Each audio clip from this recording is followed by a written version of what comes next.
মধ্যপ্রাচ্যে আবারও চরম উত্তেজনা তৈরি হয়েছে। সাম্প্রতিক ঘটনা ইরান থেকে ছোড়া ক্ষেপণাস্ত্র হামলার খবর ঘিরে নতুন করে আলোচনার কেন্দ্রবিন্দুতে এসেছে ইসরায়েল। বিভিন্ন আন্তর্জাতিক গণমাধ্যম ও সামরিক সূত্রের বরাতে জানা গেছে, ইরান তাদের উন্নত প্রযুক্তির ক্ষেপণাস্ত্র ব্যবহারের দাবি করেছে। আর সেই দাবিকে ঘিরেই পুরো মধ্যপ্রাচ্য জুড়ে তৈরি হয়েছে নতুন উদ্বেগ ও আতঙ্ক। ঘটনার শুরু কয়েকদিন আগে আঞ্চলিক উত্তেজনার মধ্যে হঠাৎ করেই ইসরায়েলের বিভিন্ন শহরে সাইরেন বাজতে শুরু করে। প্রতিরক্ষা বাহিনী জানায়, দূরপাল্লার একাধিক ক্ষেপণাস্ত্র তাদের আকাশসীমার দিকে ধেয়ে আসছে। সঙ্গে সঙ্গে সক্রিয় হয়ে ওঠে ইসরায়েলের বহুল আলোচিত আকাশ প্রতিরক্ষা ব্যবস্থা। রাজধানী তেল আবিব সহ কয়েকটি গুরুত্বপূর্ণ এলাকায় বিস্ফোরণের শব্দ শোনা যায় বলে স্থানীয় বাসিন্দারা জানিয়েছেন। এদিকে ইরানের সামরিক বাহিনী দাবি করেছে, তারা অত্যাধুনিক হাইপারসোনিক প্রযুক্তি সমৃদ্ধ ক্ষেপণাস্ত্র ব্যবহার করেছে। ইরানের পক্ষ থেকে বলা হয়, এই ধরনের মিসাইল অত্যন্ত দ্রুত গতির এবং প্রচলিত আকাশ প্রতিরক্ষা ব্যবস্থাকে ফাঁকি দেওয়ার সক্ষমতা রাখে। যদিও এই দাবি কতটা সত্য তা নিয়ে আন্তর্জাতিক বিশ্লেষকদের মধ্যে মতভেদ রয়েছে। অনেক সামরিক বিশেষজ্ঞ বলছেন, হাইপারসোনিক প্রযুক্তি নিয়ে ইরানের সক্ষমতা নিয়ে এখনো স্পষ্ট প্রমাণ সামনে আসেনি।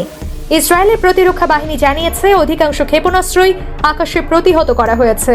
তাদের মতে দেশের আকাশ প্রতিরক্ষা ব্যবস্থা দ্রুত সক্রিয় হওয়ায় বড় ধরনের ক্ষয়ক্ষতি এড়ানো সম্ভব হয়েছে।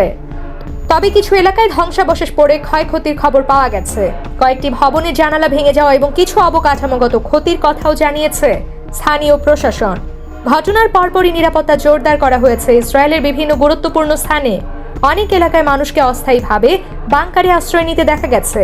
সামাজিক যোগাযোগ মাধ্যমে ছড়িয়ে পড়া বিভিন্ন ভিডিওতে আতঙ্কিত মানুষের দৌড়ঝাঁপের দৃশ্য দেখা যায়। যদিও এসব ভিডিওর সবগুলোর সত্যতা স্বাধীনভাবে যাচাই করা যায়নি।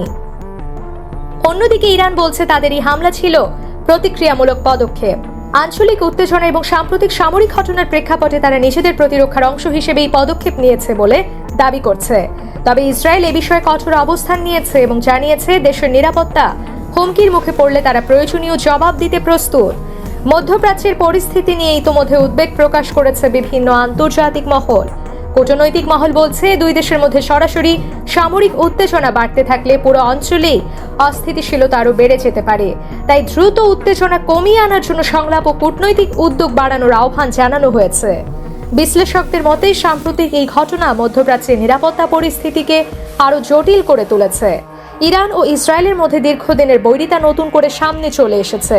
আর এই উত্তেজনা যদি আরও বাড়তে থাকে, তবে তা শুধু দুই দেশের মধ্যেই সীমাবদ্ধ থাকবে না, বরং পুরো অঞ্চলের রাজনীতি ও নিরাপত্তার উপর বড় ধরনের প্রভাব ফেলতে পারে।